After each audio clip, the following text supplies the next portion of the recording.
Assalamualaikum warahmatullahi wabarakatuh. Alhamdulillah, kita masih diberikan kesehatan ya, masih bisa melancarkan berbagai macam aktivitas kita, melangsungkan kuliah kita, walaupun masih sama seperti minggu yang lalu, masih dalam berbagai macam keterbatasan ya. Mudah-mudahan saya, rekan-rekan mahasiswa, keluarga kita semua, orang-orang kita cinta, mudah-mudahan selalu dalam lindungan Allah Subhanahu wa taala ya, dilancarkan segala aktivitas kita dan dijauhkan kita dari segala wabah penyakit yang tidak kita inginkan. Baik, kita lanjut pertemuan kita di pertemuan yang kelima kali ini ya. Kita membahas tentang pengendalian aplikasi. Ini adalah lanjutan dari pertemuan yang lalu. Pertemuan yang lalu saya sudah sampaikan, ini adalah bagian dari penggolongan pengendalian internal ya. Sekali lagi, penggolongan pengendalian internal. Kemarin kita sudah bahas tentang pengendalian umum ya, ada di video saya yang lalu dan juga di PowerPoint saya. Nah, sekarang kita masuk ke pengendalian aplikasi ya. Jadi kalau bingung, cek lagi alur penggolongan pengendalian internal yang sudah saya share di slide kemarin. Nah, jadi pengendalian aplikasi adalah lanjutan dari pengendalian internal yang sudah kita mulai bahas di minggu yang lalu. Baik, langsung saja, saya tidak akan lama-lama. Nah, ini sekali lagi nanti di slide ini sama dengan slide yang sebelumnya di pertemuan yang lalu. Silahkan dibaca saja karena saya sudah berusaha membuat kalimatnya ya, slide-nya dengan bahasa yang lebih sederhana sehingga mudah-mudahan lebih mudah dicerna. Jadi sama seperti minggu yang lalu, pertemuan yang lalu, video yang lalu, karena keterbatasan waktu ya, karena semakin panjang video yang saya buat tentu akan semakin merepotkan bagi sisi mahasiswanya. Jadi saya buat video yang saya harap lebih singkat tapi tidak menghilangi poin-poin penting yang wajib untuk saya jelaskan. Jadi sekali lagi, kalimat-kalimat yang sederhana silahkan dibaca sendiri, saya tidak akan jelaskan karena sudah bisa dicerna dengan baik. Tapi beberapa slide atau bahasa yang masih perlu untuk saya jelaskan, maka saya akan jelaskan pada kesempatan kali ini. Nanti sekali lagi slide-nya akan saya share. Baik, pengendalian aplikasi ini kalau definisinya ya, tinggal dibaca saja. Pengendalian aplikasi adalah sistem pengendalian internal pada sistem informasi yang berbasis teknologi informasi yang berkaitan dengan pekerjaan, kegiatan, aktivitas, atau aplikasi tertentu. Nah, yang perlu dicermati, kenapa perlu ada pengendalian aplikasi? Karena di sini sudah jelas sekali. Karena memang setiap aplikasi atau masing-masing aplikasi itu punya karakteristiknya masing-masing ya, punya karakteristiknya masing-masing. Tergantung dari apa? Ya tergantung dari jenis aplikasi dan tujuan aplikasinya dibuat untuk apa. Nah, jadi memang punya karakteristik masing-masing, nanti kita akan bahas ya. Baik, nah ini contoh pengendalian aplikasinya. Nah, ini sederhana sekali ya. Kita kalau sudah biasa transaksi di ATM yang melakukan aktivitas mengambil uang misalnya. Nah, ini sering kita jumpai ini contoh pengendalian aplikasi. Misalnya apabila seorang nasabah akan mengambil uangnya di ATM, tentu memasukkan PIN terlebih dahulu. Nah, setelah PIN dimasukkan ya, barulah kemudian memasukkan nominal uang atau nominal berapa yang akan kita ambil. Kemudian nanti ATM akan mengecek apakah saldo tersebut cukup dengan jumlah yang kita miliki. Oke. Nah, kemudian jika oke, barulah uangnya bisa diambil. Oke, pengendalian berupa PIN dan limit pengambilan uang tersebut hanya berlaku di ATM. Nah, ini berkaitan dengan definisi tadi yang di sini. Setiap aplikasi memiliki karakteristiknya masing-masing. Ya, ini contohnya. Jadi ini hanya berlaku untuk pengambilan uang di ATM. Tentu kalau aplikasinya pada kebutuhan yang lainnya, tentu akan berbeda lagi situasinya. Baik, ini unsur-unsur pengendalian aplikasi. ya. Saya tidak akan lama di sini karena kita akan bahas beberapa unsurnya langsung ya di slide berikutnya. Nah, ini boundary control atau kontrol batas. Kita pernah dengar istilah boundary ya. Boundary bahasa kitanya lebih kurang batas. Untuk lebih mudah memahaminya kira-kira dengan ini. Untuk mengenal ya, tujuannya untuk mengenal identitas dan otentifikasi, otentik atau tidaknya pemakai sistem. Otentik itu akan saya buat di slide ini ya, bahasa-bahasa yang kira-kira beberapa orang masih belum memahami. Otentik itu semacam upaya atau pemeriksaan untuk mengecek, memvalidasi ya, benar atau enggak nih orang yang masuk ke sistem, dia enggak kira-kira gitu, orang yang memiliki akses enggak, atau orang yang memang dia berhak enggak untuk bisa masuk. Nah, itu ini disebut dengan autentifikasi. Ada autentifikasi, ada autentifikasi, lebih kurang sama ya, bahasanya saja berbeda-beda. Baik, nah contoh dari pengendalian, contoh dari pengendalian batasan otoritas akses ke sistem aplikasi. Ini saya akan tinggalkan karena kita langsung masuk ke bicara tentang autentifikasi tadi ya. Saya sudah katakan autentifikasi adalah semacam validasi, artinya mengecek apakah memang benar yang bersangkutan adalah orang yang punya hak untuk bisa masuk ke dalam sistem. Nah, ini tinggal dibaca saja, tapi kita langsung masuk ke sini. Nah, ini contohnya metode-metode autentifikasi yang saya maksud. Misalnya pada poin yang pertama ya, something you know, ini adalah metode autentifikasi yang umum ya, kita sering pakai ini dengan menggunakan username ya, password. Nah, itu bentuk salah satu contoh autentifikasi untuk ngecek benar gak ini orang yang dimaksud gitu. Sistem harus bisa meyakinkan itu sebelum memberikan akses. Kemudian yang kedua, something you have. Cara ini biasanya merupakan faktor tambahan untuk membuat autentifikasi lebih aman. Nah, kita pernah dengar atau barangkali sudah menggunakan yang seperti ini ya, smart card ya, dan lain sebagainya. Asumsinya di sini tidak ada seorang pun yang memiliki barang tersebut kecuali orang yang dimaksud. Ini maksudnya Anda seorang yang dimaksud ya. Jadi orang-orang yang punya smart card saja, smart card yang dimaksud yang bisa akses ke sini. Atau pada poin yang pertama tadi, orang-orang yang memang punya password dan PIN saja yang bisa masuk sini. Nah, ini asumsinya tadi ya. Cara ini berasumsi bahwa tidak ada seorang pun yang mengetahui rasa ini kecuali Anda orang yang punya hak akses untuk bisa masuk. Baik, yang berikutnya, yang ketiga,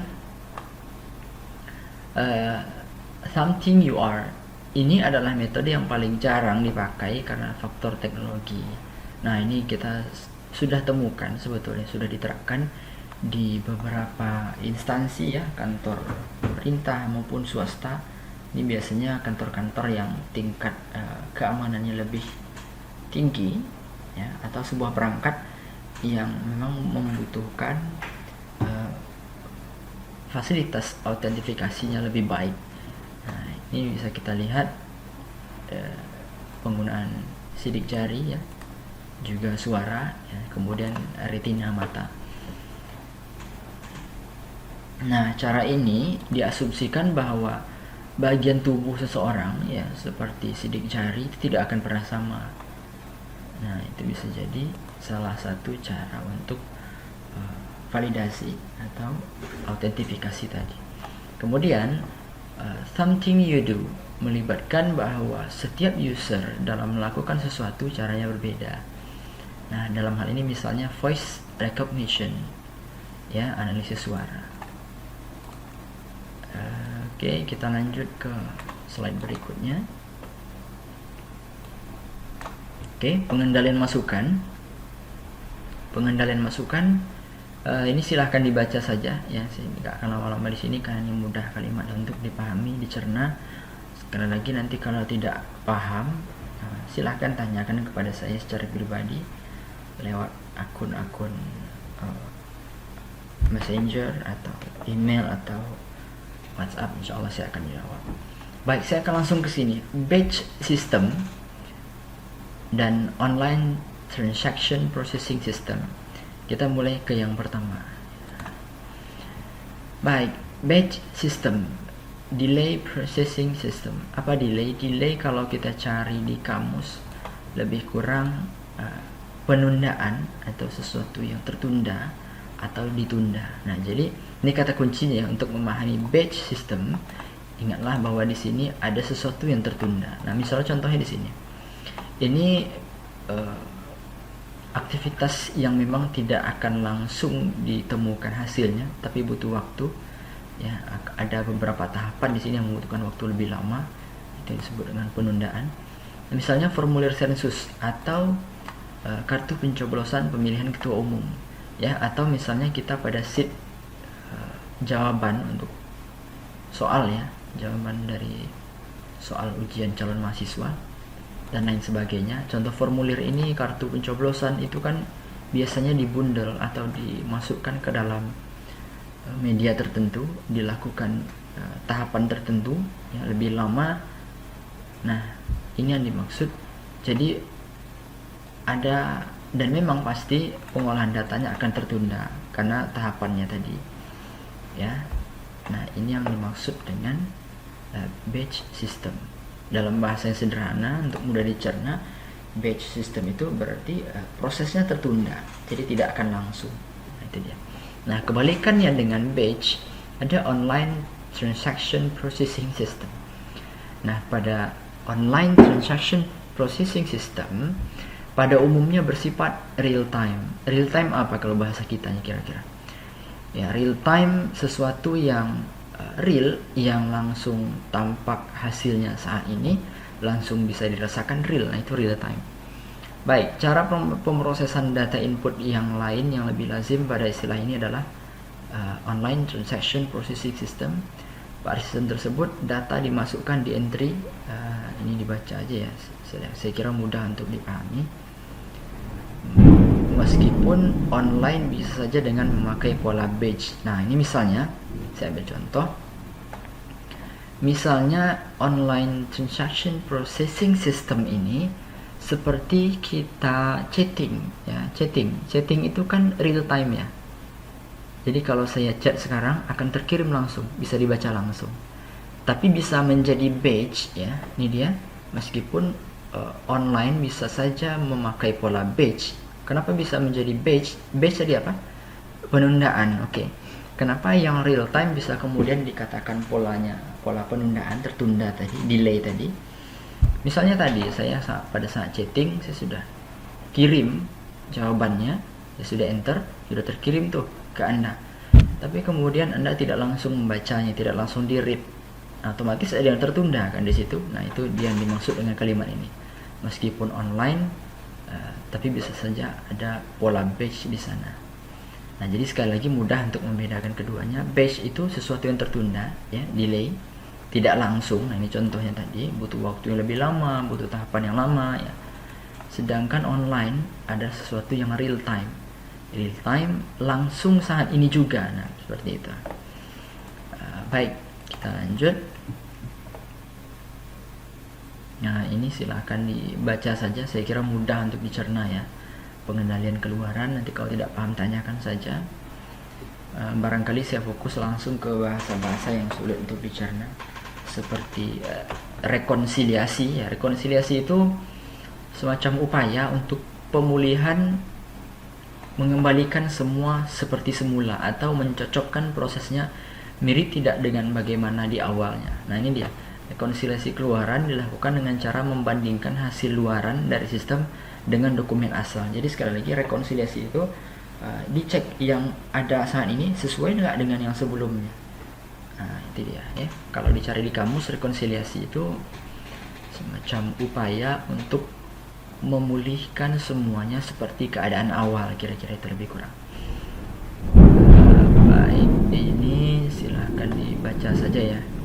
Saya kira mudah untuk dicerna kalimatnya.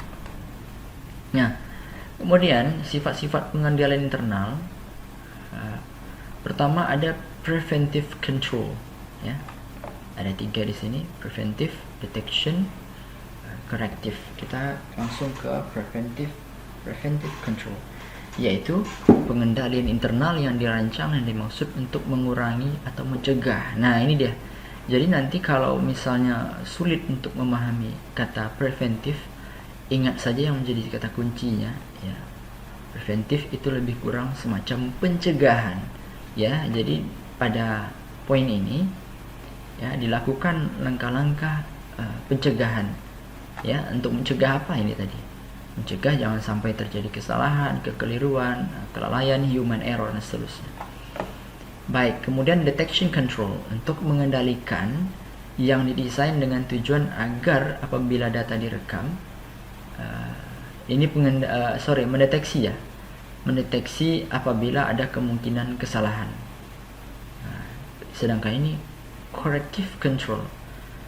Corrective control di sini kalau kita bisa lihat definisinya ialah pengendalian yang sifatnya jika terdapat data yang sebenarnya error tetapi tidak terdeteksi oleh program validasi, harus ada prosedur yang jelas bagaimana melakukan pembetulan.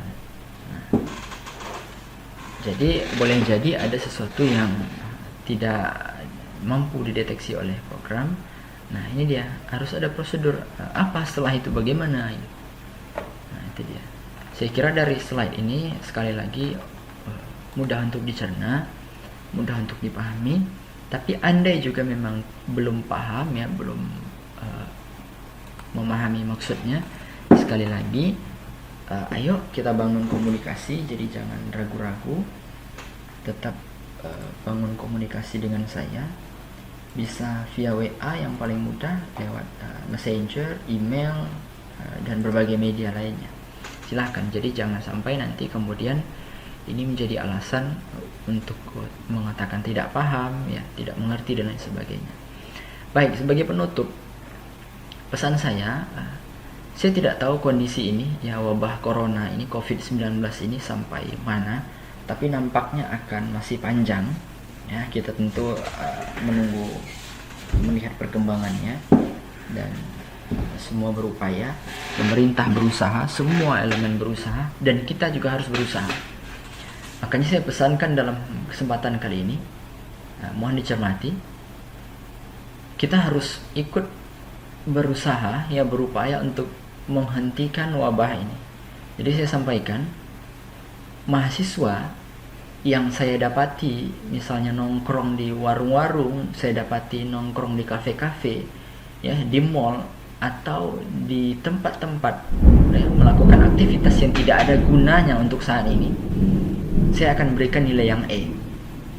Jadi saya ulangi, saya jamin saya akan langsung berikan nilai E jika mendapati mahasiswa, ya, karena sekarang sudah jelas, ya, pemerintah sudah sampaikan untuk kita semua berdiam diri di rumah, ya, di rumah saja, ya. Jadi jangan sampai nanti apa yang diingatkan pemerintah ini kemudian kita abaikan, ya, padahal untuk kebaikan kita bersama. Jadi silahkan di rumah saja, jalani hari-harinya dengan baik di rumah. Boleh keluar, andai memang terdesak harus keluar, ada sesuatu yang harus dicari misalnya. Tapi meski begitu, tetap saya tidak akan tolerir mahasiswa yang di luar rumah untuk sesuatu yang tidak ada guna. Jadi kalau saya ketemu, saya dapatkan itu, saya akan memberikan nilai E untuk mata kuliah ini, ya, tidak mengindahkan apa yang dipesankan oleh pemerintah yang untuk kebaikan kita bersama. Baik, jaga diri, jaga keluarga, dan jaga masa depannya, karena ini menyangkut dengan masa depan. Kalaupun terdesak untuk keluar, jangan lupa pakai masker, ya, rajin-rajin mencuci tangan, dan ikuti saran dan anjuran pemerintah. Baik, itu saja. Mudah-mudahan kita senantiasa, sekali lagi senantiasa, mudah-mudahan Allah lindungi kita dalam